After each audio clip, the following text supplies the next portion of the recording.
ఇనయ్య గారు ఎలా ఉన్నారు? అంటే ఆఫ్టర్ బిగ్ బాస్ నాకు తెలిసి ఇదే అనుకుంటా, శివం బజాజ్ సినిమా అనుకుంటా మీరు యాక్ట్ చేసింది. అవునండి. సో చాలా చేశాను కానీ రిలీజ్ అవ్వలేదు. అదే ఓకే, బట్ అంటే క్యారెక్టర్స్ మీరు అనుకున్నట్టు రావట్లేదా, లేకపోతే వచ్చినా కూడా నాకు తగ్గట్టు సెలెక్ట్ చేసుకుని వెళ్దాం అన్న ఇదిలో శివం బజాజ్ మీరు?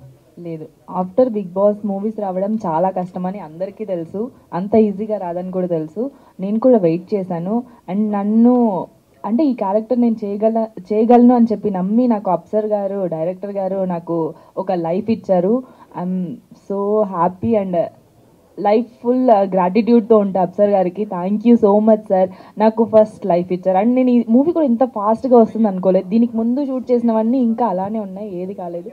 ఇది శివుడి ఆజ్ఞ వల్లనే రిలీజ్ అయింది ఇంత తొందరగా. అండ్ నాకు కూడా చాలా మంచి పేరు వచ్చింది. అందరు చాలా బాగా నాకు కూడా చెప్తున్నారు, నా ఫ్రెండ్స్ కానీ చూసిన వాళ్ళు కానీ చాలామంది మెసేజ్ చేస్తున్నారు. Thank you. అండ్ ఇంకో question out of the box. And social మీడియాలో మీరు బాగా వైరల్ అవుతున్నారు అండ్ మీ బాయ్ ఫ్రెండ్ని కూడా ఇంట్రడ్యూస్ చేశారు. తను కూడా ఎక్కడో ఒక యాక్సిడెంట్ జరిగితే ఒక ఏంటి చందు నువ్వు పర్సనల్ ఇంటర్వ్యూ చేస్తున్నావా? కాదన్నా, సారీ. మీరు ఏంటమ్మా మీరు తిరిగిపోయి మాట్లాడుకుంటున్నావేంటి? మనుషులు ఉన్నాం కదా మేము కూడా. క్వశ్చనే అన్న అశ్విన్ అన్న, నీ గర్ల్ ఫ్రెండ్ గురించి ఫస్ట్ అది మాట్లాడవేంటి నువ్వు? మీ పెళ్ళి ఎప్పుడు?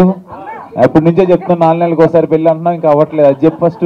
ఆ కుర్చీడు తిప్పుకొని అయినా గారు చెప్పండి అంటే మాట్లాడుకోండి మీరు ఇద్దరు. ఇంకా క్వశ్చన్ అయిపోతుంది అశ్విన్ గారు. ఇంతమంది ఉన్నారు, ఏ అడుగుదాం అనుకుంటున్నారు? అశ్విన్ గారు క్వశ్చన్ అది కొంచెం మంచి క్వశ్చన్ అది. అండ్ సారీ, మీరు ఇంట్రడ్యూస్ చేశారు అండ్ తను కూడా ఒక యాక్సిడెంట్ అయితే కాపాడారు ఒక వ్యక్తిని అని చెప్పేసి చేశారు. దాని గురించి ఒక 2 words. అంటే మేము ఒక మూవీ చూసేసి వెళ్తున్నాము నైట్ 2:30. ఆ టైంలో వర్షం పడుతుంది అండ్ ఒక స్కూటీ స్కిడ్ అయిపోయి పడిపోయింది. అప్పుడు తనకి అంటే ఆర్గన్స్ కూడా బయటకు వచ్చాయి ఒక సైడ్ వే. అప్పుడు తన మెడికల్ బ్యాక్గ్రౌండ్ కాబట్టి తనని అక్కడ అంబులెన్స్ వచ్చేంత వరకు తను హోల్డ్ చేసి బ్లడ్ ఆపి అలా తీసుకెళ్లారు. బట్ ఆఫ్టర్ 3 days వరకు అంటే లాస్ట్ తనతోనే మాట్లాడాడు, గౌతమ్తోనే, ఇంకెవరితో మాట్లాడలేదు, వాళ్ళ ఫ్యామిలీ వాళ్ళతో కూడా. 3 days తర్వాత తను చనిపోయాడు. అది అన్ఫార్చునేట్, ఐఎమ్ సారీ. నేను అశ్విన్ గారు ఏదో అడగాలని అడగ చందు. ఇప్పుడు అమ్మాయితో మాట్లాడి ఒక ఎమోషన్ చేసి నువ్వేదో కంటెంట్ క్రియేట్ చేసి